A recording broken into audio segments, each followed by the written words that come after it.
Lesson number 5. Last topic is division of decimal fractions. दशांश अपूर्णांकांचा भागाकार. Division of decimal fractions. आता first एक example घेतो आहे. 5/7 डिवायडेड बाय 2/3. तर आता डिवाइड करायचं आहे. तर या ठिकाणी 2/3 जो आहे, या 2/3ला आपण रेसिप्रोकल किंवा मल्टिप्लिकेटिव्ह इन्व्हर्स म्हणजे गुणाकार व्यस्त. आणि मग गुणाकार व्यस्त घेतल्यानंतर हा जो डिवाइड आहे त्या ठिकाणी साईन कोणते होणार? मल्टिप्लाय. आणि मल्टिप्लाय केल्यावर याचा काय लिहायचा असतो? मल्टिप्लिकेटिव्ह इन्व्हर्स म्हणजे गुणाकार व्यस्त. जेव्हा आपण हे साईन मल्टिप्लाय करू त्यावेळेला डिनॉमिनेटरचा न्यूमरेटर होतो, न्यूमरेटरचा डिनॉमिनेटर होतो, त्याला म्हणतो आपण मल्टिप्लिकेटिव्ह इन्व्हर्स. तर या ठिकाणी हे न्यूमरेटरला 5 आहे, 3 आहे, डिनॉमिनेटरला 7 आणि 2. 5ला किंवा 5ने 7ला किंवा 2ला डिवाइड होत नाही. 3ने सुद्धा 7ला किंवा 2ला डिवाइड होत नाही. मग अशा वेळेला काय करायचं असतं? न्यूमरेटरने न्यूमरेटरला मल्टिप्लाय करायचं 5 × 3 आणि डिनॉमिनेटरने डिनॉमिनेटरला मल्टिप्लाय करायचं. 5 × 3 15, 4 × 2 14 हे आलं ॲन्सर. पण हे जर आता डेसिमल फ्रॅक्शन म्हणजे या ठिकाणी डेसिमल पॉईंट असेल, डेसिमल पॉईंट असेल तर ते ॲन्सर कसं काढायचं?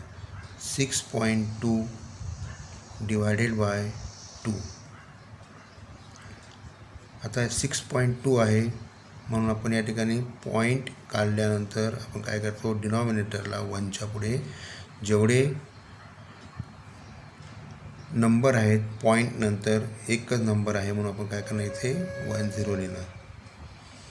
आणि मग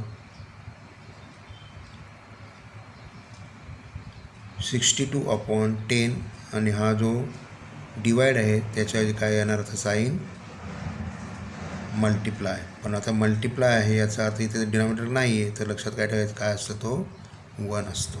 काय असतो? 1. म्हणून हा 1 न्यूमरेटरला जाईल आणि हा 2 काय होईल? डिनॉमिनेटरला जाईल. आणि मग 62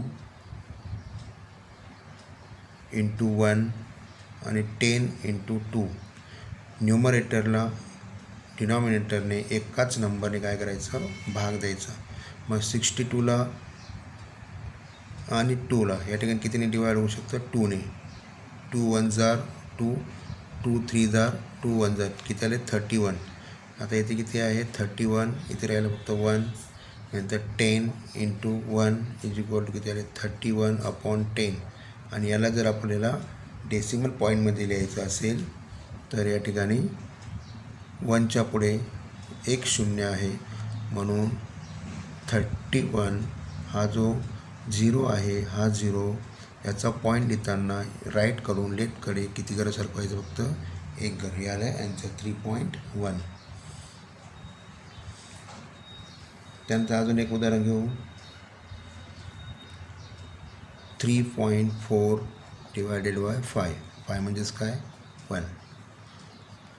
आणि आता 3.4 म्हणजे 34. पॉईंट नंतर एक घर आहे म्हणून एकच्या पुढे किती शून्य यायचं? 1.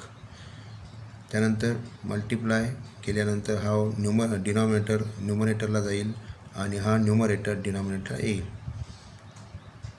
आणि मग त्या ठिकाणी 3/4/50. 34 × 1 34, 10 × 5 50. आता आपल्याला काय करायचं आहे? इथे डिनॉमिनेटरला किती आणावं लागतील? 100 आणावं लागतील. काय आणावं लागतील? इथे 100. कारण इथे आपल्याला पॉईंट द्यायचं आहे. डिवाइड करायला काही वेळ लागेल म्हणून या ठिकाणी आपण काय करणार आहोत? याला जर आपण 2ने मल्टिप्लाय केलं तर किती येतात? 100. आणि डिनॉमिनेटर जेव्हा आपण मल्टिप्लाय करतो त्याच वेळेला न्यूमरेटरला सुद्धा त्याच नंबरने मल्टिप्लाय करायचं असतं, कारण याच्यामध्ये काय फरक पडत नाही. आणि मग 34 × 2 68/100. आणि मग एकावर 2 शून्य आहे त्यावेळेला डिवाइड करताना तो जो वरचा न्यूमरेटर आहे, तो जो नंबर आहे वरचा, तर आपण न्यूमरेटर म्हणतो. तर काय करायचं, किती घरं सरकवायची, 1 2, राईटकडनं लेफ्टकडे 1 2. या ठिकाणी हा येणार हा डेसिमल पॉईंट. किती आहे आन्सर आलं 0.68. त्यानंतर एक रिटर्न एक्झाम्पल बघू. ते दिलेलं आहे, Pragya exercises regularly by walking along A circular path on a field. If she walks a distance of 3.825 km in 9 rounds of the path, how much does she walk in 1 round? म्हणजे याचा अर्थ काय होतो, प्रज्ञा काय करते, दररोज एक्सरसाइज करते किंवा मैदानावरती चालण्याचा व्यायाम करते.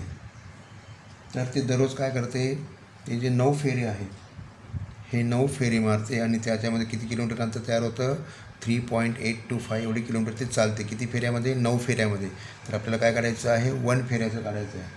याचं काढायचं आहे, एका फेऱ्याचं काढायचं आहे. मग आता काय करावं लागेल आपल्याला, तर 3.825 हे काय आहे, किलोमीटर. आणि हे किलोमीटर किती राऊंडमध्ये पूर्ण करते, ती 9 राऊंड. जेव्हा ती 9 राऊंड मारते त्यावेळेला किती डिस्टन्स तयार होतं, 3.825 किलोमीटर. आणि मग 1 जर आपल्याला ती राऊंड काढायचं असेल एका राऊंडमध्ये, तर एका राऊंडमध्ये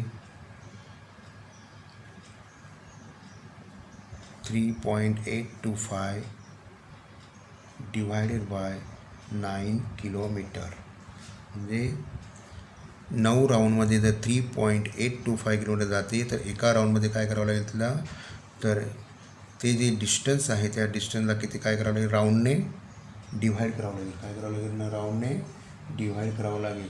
आणि मग आता हा जो 3.825 आहे डिवायडेड बाय 9, तर एका सोडवणार, तर 3.825 डिवायडेड बाय किती येतं, 1 2 3. किती झिरो ठेवायचे डिनॉमिनेटरला, 1च्या पुढे 3, divided by 9/1 is equal to 3.825/1000 multiply by हा न्यूमरेटर काय होईल, डिनॉमिनेटरला जाईल आणि हा डिनॉमिनेटर न्यूमरेटर जाईल, 1/9.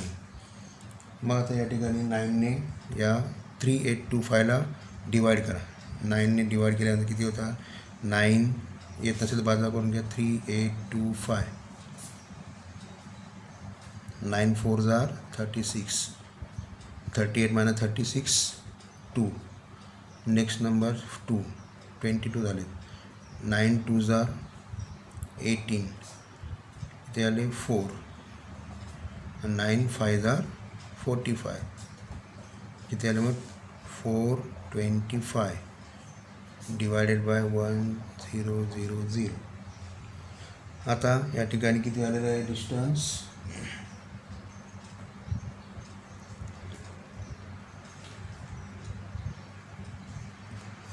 425/1000. आता 1230 आहे, डिवाइड करताना काय करणार, मग हा जो 425 आहे, राईटकडून लेफ्टकडे किती number सरकवायचे, 1 2 3, 1 2 3.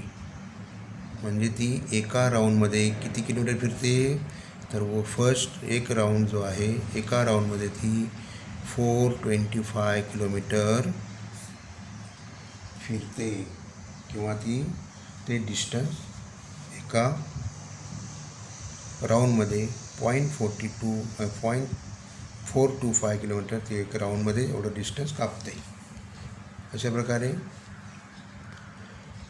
Division of decimal fractions लेखी उदाहरणं जी दिलेली आहेत ती पण सोडवा, आणि जी प्रॅक्टिस सेट 17 मध्ये दिलेली आहेत तीही उदाहरणं सोडवायची आहेत.